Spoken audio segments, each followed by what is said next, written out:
a lot of additional intensity when you're sitting like this. So then things that are in you become magnified. You can just let it flow. Because even though pain is uncomfortable, of course, it's also just energy under pressure. So if we can, instead of fighting against it, go into it, kind of embrace it and say, okay, okay, okay, okay, okay, okay, okay. Then it sort of starts to flow, doesn't it? And it even can feel a little bit sweet.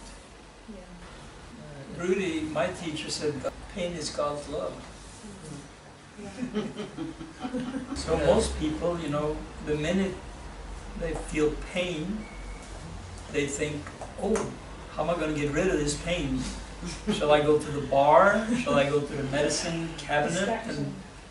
Or what shall I do, you know? Shall I eat a lot or just lie down and go to sleep? And all of those things might help a little bit, but the better is to open to it and kind of, you know, make friends with it. And, you know, life is pain. Life is pain. It's the same as to say, life is love. Life is God. Life is, you know, because if there isn't one thing, it's another. You know, one thing and the other do. I mean, isn't that the case? First we're young and we worry about freeing ourselves from our parents and learning to manage ourselves and be successful in the world, and then we have a job, and then we have some people children, or at least a lot of responsibility and career, and then we start to get old, and then we're afraid of all the pain in old age, and then dying is not so much fun either, you know.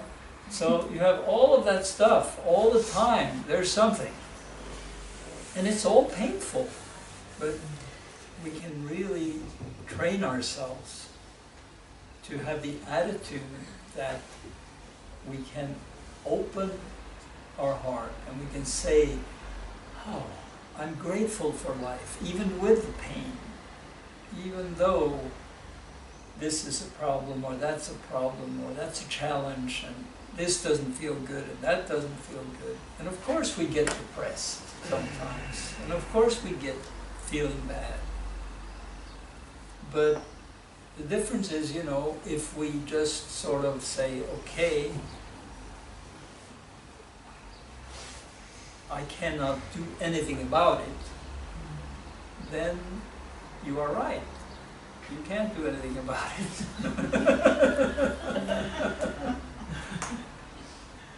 But if you say, you know, okay, maybe I'm in this big pit, you know, and I feel really terrible about this or that or whatever.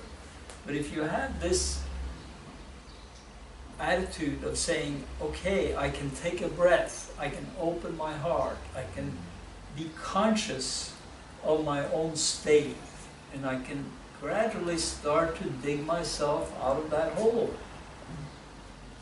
And, you know, you have to experience it over time, that it's possible, and then you do it. It really is 100% how we look at it.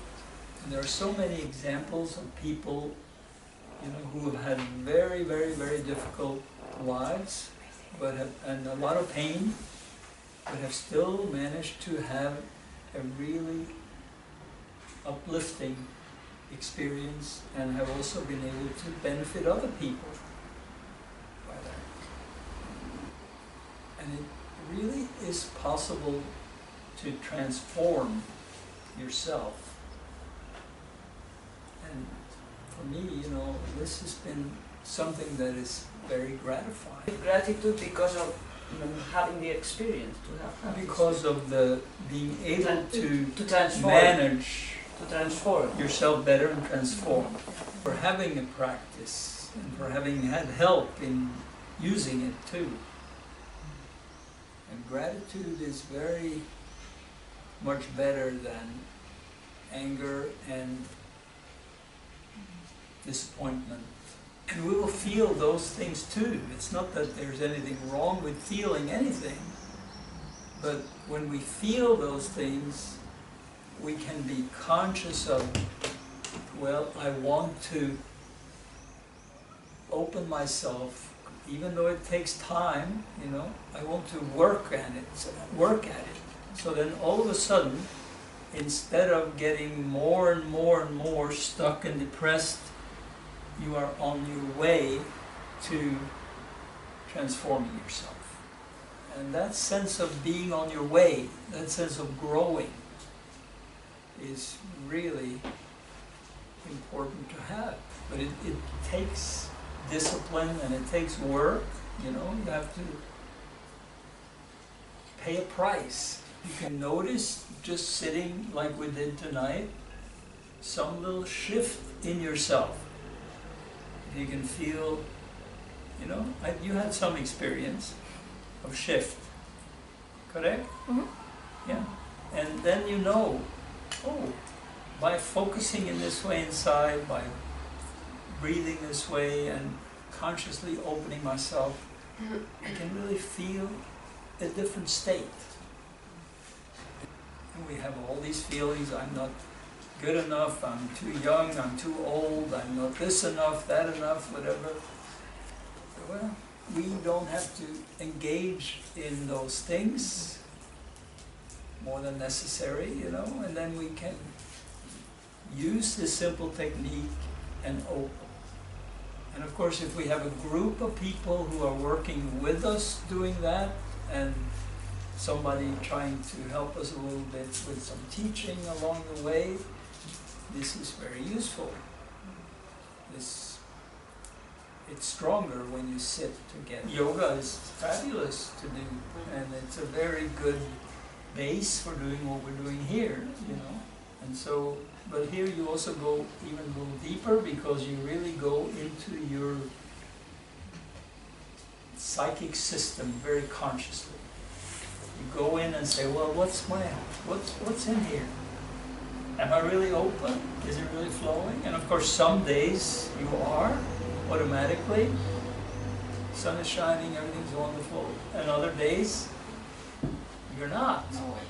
You wake up and you feel like you want to go and wrestle some tiger or something, you know? I mean, you just don't feel good. But, you know, if you can feel that little change, doesn't that convince you that you have all the power? You have all the power. And, you know, sometimes you hear people say, well, my life is terrible, this is this, that. Well, if your life is terrible, look at how you look at it.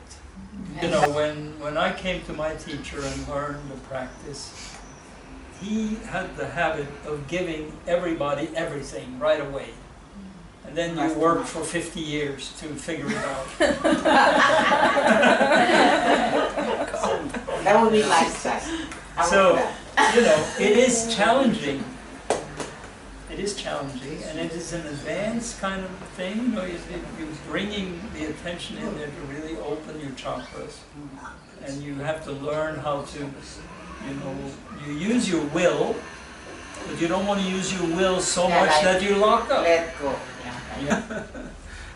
So yeah, it is a real challenge, you know, to learn. You're teaching yourself. You're discovering, oh, what's in here? How can I, you know, transform this pain into something that is sweet and flowing and energy? And how can I feel that stillness inside, where there are no problems? All our problems are here. When we go in here and really relax, we can work our way into that state where you take a breath like that and you hear that Om sound, and everything is filled with that. It's the original sound. It's basically the vibration of the Om sound in the atmosphere. It's everywhere. It's all over. So when you get really quiet, you say, oh, there's that vibration. And you let that vibration fill you, and you become more nothing. Then you become something again, and then you become nothing again.